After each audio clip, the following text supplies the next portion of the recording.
So a lot of people responded positively to my question about, would you like to see more Occupy stories on this channel?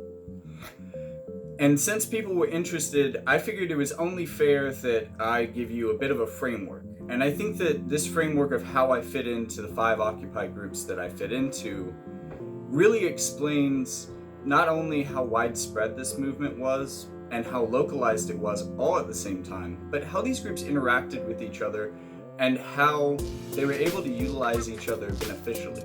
It wasn't a loose series of small groups, but a series of small groups that were able to coordinate effectively even on larger scales.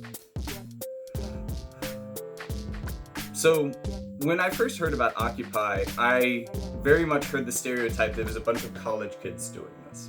So I figured if it was a bunch of college kids doing it, they were probably organizing on Facebook, which was the new social media platform for college kids at the time. And what I found was when I searched for Occupy in Facebook's groups, I found a couple in my local area, and one at the nearest college got my attention. So I went to this meeting, and not only have I never been to a protest before in my life, but I've never really thought that much about protests. I mean, Martin Luther King Jr. was like one of my favorite people from maybe age 5 or 6. As soon as I found out who he was and why he did the things that he did, even on a surface level, I admired him. But I had never personally participated myself, so the conversation here was kind of interesting to me because at first there was the acknowledgement from everyone that there was the chancellor or dean or whatever was having this speech a week from the day of the meeting, and there was a public comment, right? So the questions and the discussion at our General Assembly revolved around the idea of how can we most effectively utilize this. So first there was a question of whether violence would be effective in terms of both how the movement, which was still kind of in its infancy, would be perceived by the media, and if it would get us more media attention to act violently, essentially spreading our propaganda further by playing through the news cycle. And most people agreed that this was a terrible idea. So that idea got quashed. But we did agree that maybe we should buck the rules a little bit. There was a public comment, but the public comment was at the end of like a 30-minute speech. And we didn't want to wait through that, and we didn't think that it was efficacious for us to do so, to even play along with the system. We thought that it might be more effective if we disrupted the meeting with our stories instead of waiting until the public comment.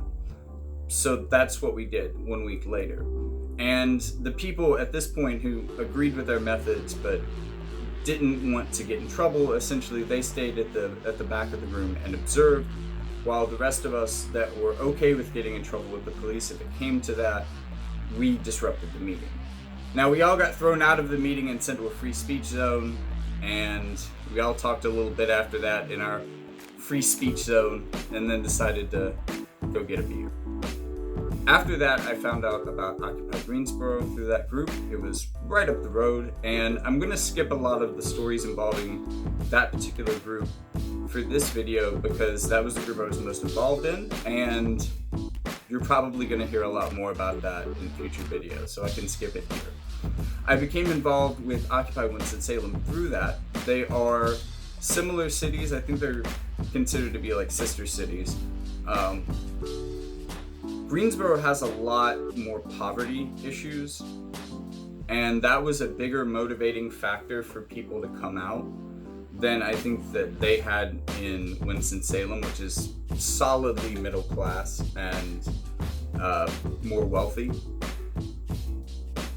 When Occupy Winston-Salem did General Assemblies, 5 or 6 people showed up, but in Occupy Greensboro, it was like 50 or 60 people that would show up to each one. So they would often drive an hour to show up to an Occupy Greensboro General Assembly, and if they had anything that they needed extra manpower for, they would essentially wait their turn at the General Assembly and say, hey, Occupy Winston-Salem needs your help with this. Can anybody be spared at this time? And that is how they are organized a lot of their protests, because 4 or 5 people wouldn't have been effective, but through Occupy Greensboro, they were able to get 10 or 15 to come out to these events and make them much more effective, including a protest that I mentioned earlier at the American Legislative Exchange Commission Council. Forget what the C stands for. ALEC. Surely you've heard of them. The next group that I became a part of was through connections with people that I had started out with in Occupy UNCG, who essentially, I don't think Occupy UNCG really had any more meetings. They just kind of got absorbed into the Occupy Greensboro GA. So through them, I heard about what was going to be like a cooperative effort between all of the college-based Occupy groups in the state and Occupy UNC Chapel Hill to protest a Board of Governors meeting that was going to potentially approve tuition hikes. And we showed up in force. Hundreds of us met on the UNC campus the night before. We slept there, shared stories. It was laying room only on all the floors inside of the dorms there for a little while. And we came out and we filled every inch of space within this building that was not being used for their meeting on tuition hikes. And we were very loud, and after the meeting was over, they actually, we had a walk of shame set up for them, where we were going to stare them down as they walked out because they had approved the tuition hikes. We saw that through the closed circuit TVs that were inside of the building. So they actually snuck out the back. So we took over the room and we held our own meeting. And this was recorded by the police, which really didn't step in to stop us and kind of let us get this out of our system, I guess, but also recorded it for posterity in case any of us ended up being troublemakers or anything happened or there was damages. So somewhere out there is a lovely police video of this, but I do have one recording from it. Simple proposal. I have a simple proposal. But first, a little information. Your tax money goes to wars. And a military budget. As big as the rest of the world combined.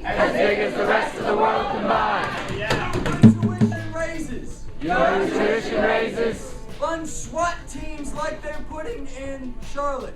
So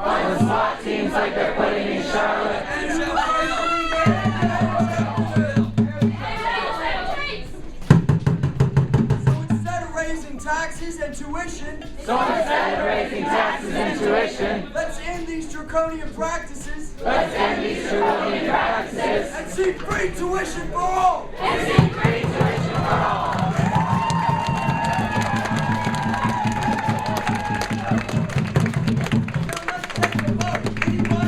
Tuition. The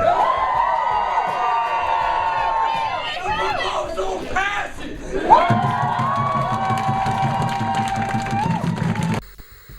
This is also where I met Mr. McCain, and he was on the Board of Governors, and he was the only person of the Board of Governors who actually held his ground and stayed there in that room when everyone else left. And when we took it over, he was still there in his seat. And I took my seat next to him, and at the time I wasn't exactly sure who he was. Actually, the name McCain made me think more about potential presidential candidates at the time than it did people who sat at a Woolworths and started the civil rights movement in a large way. That was my involvement with Occupy UNC Chapel Hill. And then I founded Occupy Burlington, which never really had a high attendance, and we ended up, because of having so few people, not holding general assemblies. But basically what we did was, if we found something that we wanted to get a couple people out to, we would tell the other couple of people, and we would go to that.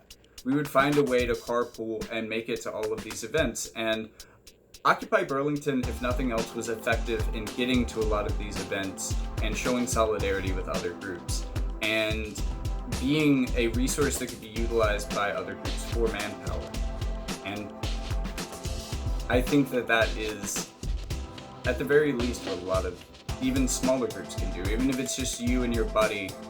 If there was a series of interconnected groups like this under kind of the same banner, working together in small communities, then even a community group of 2 people could at least go to neighboring communities and help them with their projects, and maybe develop a little bit of solidarity and goodwill to where people from those communities might come and help in their community. Even though they only have 2 people, since they can access the manpower of these other local groups, they could have projects with as many as 10 or 15 people, just like Occupy Winston-Salem did by utilizing the Occupy Greensboro space. So I really think that this speaks to our need to build local community groups, but also our need to build them everywhere and to have them under the same banner so that they can work in conjunction with each other. Because I think that was one of the serious successes of Occupy. And as a final note in this video, I want to debunk what is often cited as one of the biggest failures of Occupy, the decentralization, the lack of leadership. But I think that that was the greatest success. And here's the reason. Because I think that without that leadership, it creates situations where a leader in some rights needs to come forward. Someone needs to put in the extra legwork to get things started a lot of times. Someone needs to start the working group. Someone needs to bring the idea forward. And encouraging that tendency in people instead of having them join a group and expect the leadership to know all the issues and what to do about them, that creates a lot more leaders. And leadership is something that's desperately needed in political organizing. And I feel that Occupy created a whole new crop of leaders. At the very least, it was a political activism leader incubator. And I think that we could use more things like that as well. Which is why I am for flat hierarchies in organizing, because I think that it teaches everyone who is involved to step up and be a leader in their own community. Hey! So while I was editing, I realized that there's a group that I've actually been neglecting throughout this video. If I include Occupy UNC Chapel Hill, then I have to include Occupy DC. I went to twice as many of their events, and even though I was technically coming to their events on behalf of another group, both Occupy Greensboro and Occupy Burlington, because the events were a year apart and I had kind of shifted my focus at that point, I was definitely more involved with Occupy DC than Occupy UNC Chapel Hill. So I wanted to make sure to include them on this list, but I'm not going to give a lot of details here because I actually want to do a full video on the Occupy DC experience, because Occupy Congress in 2012 was the largest protest to visit the Supreme Court building, which is a pretty unique brag. And it was also one of the most exciting protests that I've ever been a part of. Then, a year later, in 2013, the Carnival of Resistance that was thrown by Occupy DC was one of the most amazing parties and the most amazing anti-capitalist carnival experience that I wish everybody could get to experience once in their life. So definitely worthy of its own video, but let me get back to my outro. So now that you understand the groups that I worked with and how I came to work with them, how people would shift between these groups regularly to help common causes and to show solidarity,